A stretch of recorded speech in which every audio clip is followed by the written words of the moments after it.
Chelsea 2, Tottenham 1. The relegation battle is going down to the final day for Tottenham Hotspur. Welcome into Top of the Perch. I am your host, as always, Nick Burt. A disastrous day. I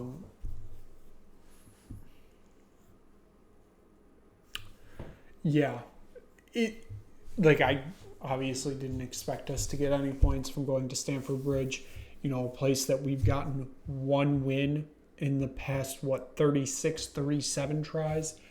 Of course, I didn't expect anything from this. But going in, realistically, you only need a point. Figure out a way to get a draw, and we can kind of go into Sunday being like, hey, we're kind of in free here. We're safe. That's not the case. Of course it's not, because it's Tottenham Hotspur. We're going to let it go down to the last day. We're going to embarrass ourselves on the second to last match of the year. Meanwhile, on the other side of town, our biggest rival are going to win the title because the team we have been the boogie team for over a decade, with a manager that has decided to retire after this season. Well, leave. He's not retiring. They decide to draw a game on the South Coast. Absolutely disastrous night. On top of that all, tonight is the last night we can say we are, Europa League champions. The Europa League title is tomorrow. It's probably going to be Villa that walks away with it. So the trophy is going to stay in England, but it doesn't really matter. Again, it's the fact we're going down to the final day terrifies me. I'll be 100% honest. That terrifies me more than almost any other match has this year.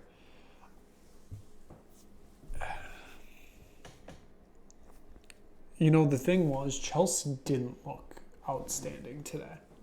They really didn't.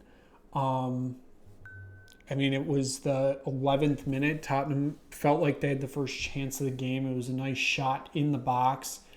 I thought there was a chance there. That would really be Tottenham's only good opportunity of the game. I know they obviously got a goal, but of non-goals, that was basically their only other opportunity, because after this moment, it kind of just fell apart from there, and Chelsea kind of just controlled this game.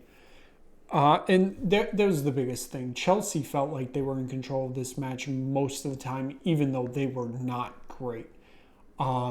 This is a game, if an informed Tottenham team shows up, they probably at least get a point. And we are having a lot different discussion today, but they don't. 18th minute, it's Enzo Fernandez, just a rocket of a shot, probably 25 yards out, past Kinski. Back of the net, 1-0 Chelsea. And that was obviously the moment that I knew it was going to be over for the day, because why else would Tottenham Hotspur do this experiment? Because there is no other option but paying for this club. Kinski kind of caught out of position there, if we're 100% honest. Probably should have been over a little bit more. How he lets that go in, I'm not really sure. He just not in position. Another one, I will say today, we saw both Kolo Muani and Joao Paulinho in the starting lineup today. Both kind of had dreadful games. Both are their first games after not making their respective World Cup squads. Listen, it is what it is. And, they were kind of just awful. It's fine to say that. They were just completely awful. And that was basically it for the half.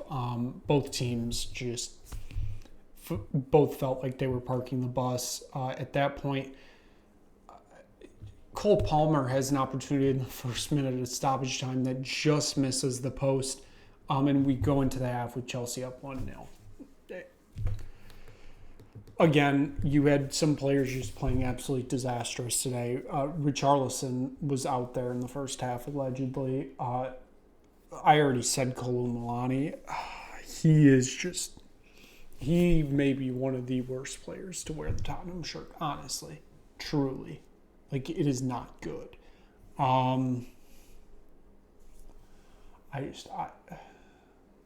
At some point, you lose the words, especially at this point in the season. We get to the 67th minute. I don't even know what happened. It's just madness in the midfield. Turnover just completely straight to Cole Palmer.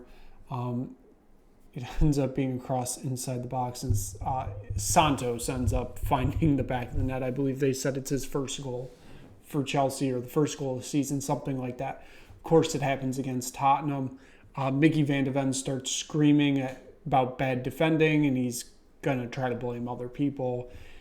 And here we are, and Tottenham are down 2-0 with just over 20 minutes remaining in the penultimate game of the season, a game where they desperately just needed a point. And a point would have done so much for this squad. And yet, here we are. Right before a triple sub, too. And that was kind of just comical, if we're honest. It was very, very comical. Now, after that triple sub, Tottenham kind of looked halfway decent. It's almost like when you bring on halfway decent players, tend to do better. Doesn't truly matter in the end. It would be the 74th minute. Richarlison finds the back of the net, 2-1. And that would be about it. That would be it for Tottenham in this game. And that would be it for Chelsea in this game. There truly wasn't much after that. And yeah, Tottenham once again dropped 3 points. And that's that. The penultimate game of the season is over. The last road trip for Tottenham Hotspur is over. One game remains, and it's a home game on Sunday. The remaining fixture list is short, like I said. It's a home game against Everton on Sunday, and that's it. Take a look at the table. Tottenham are 2 points above West Ham right now, who host Leeds United on Sunday.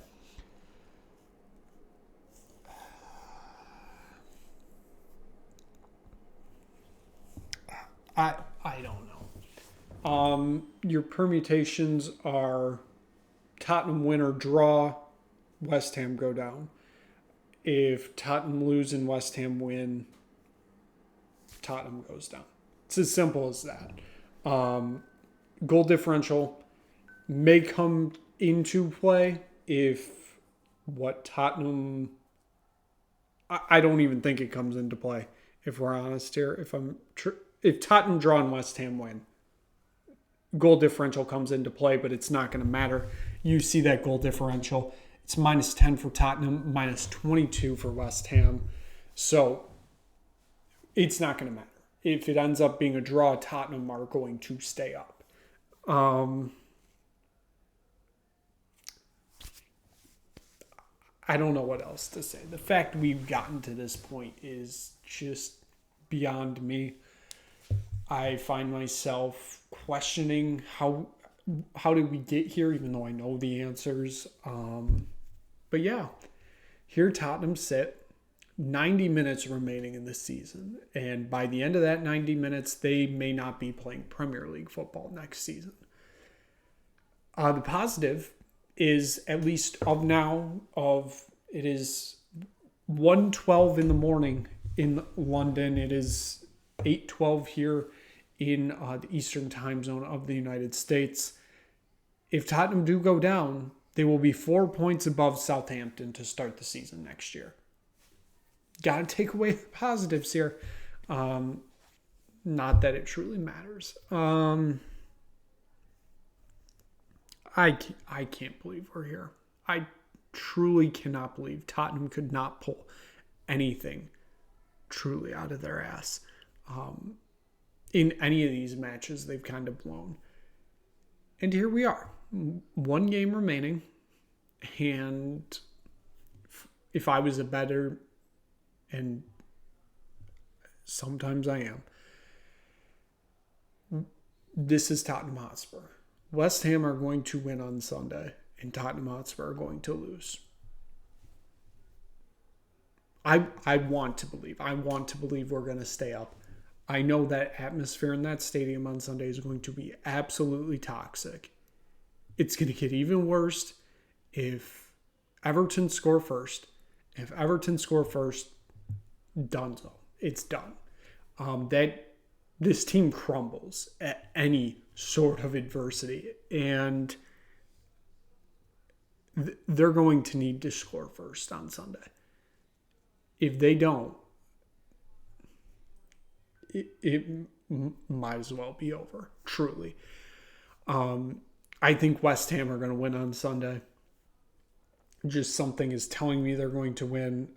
Leeds United are playing for absolutely nothing. I truly believe they aren't going to truly care. They're fine with being safe their first year back in the Premier League. And we're now at this point. It's one of the two. What can you do now? 90 minutes away.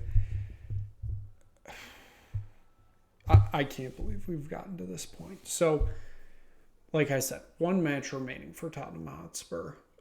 Sunday, it's a 11 a.m. kickoff here.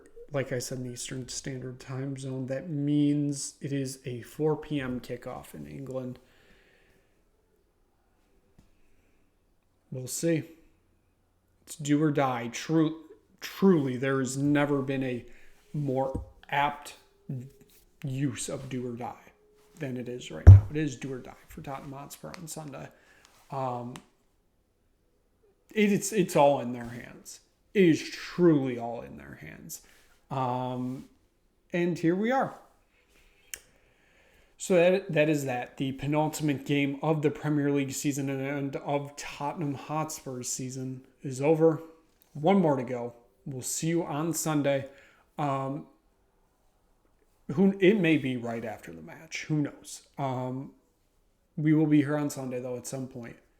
The final episode of the 2025-26 season of Top of the Perch. There may be a recap episode. There may not be. I don't know.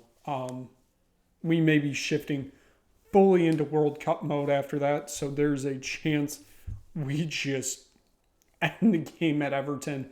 And then we don't hear from Top of the Perch again until August. So that's going to wrap it up. Thank you so much for watching this episode of Top of the Perch. If you just stumbled across Top of the Perch or the Nick Bird Sports Network, make sure you click like, make sure you click subscribe. Like I just mentioned, World Cup is coming so fast right now. There's so much content being planned. Make sure you click subscribe. We'll be here for all of it. All the matches, we will be here. So thank you so much for watching. We will see you again Sunday afternoon, Sunday evening for the last episode, and potentially the last episode for Tottenham Hotspur in the Premier League of Top of the Perch.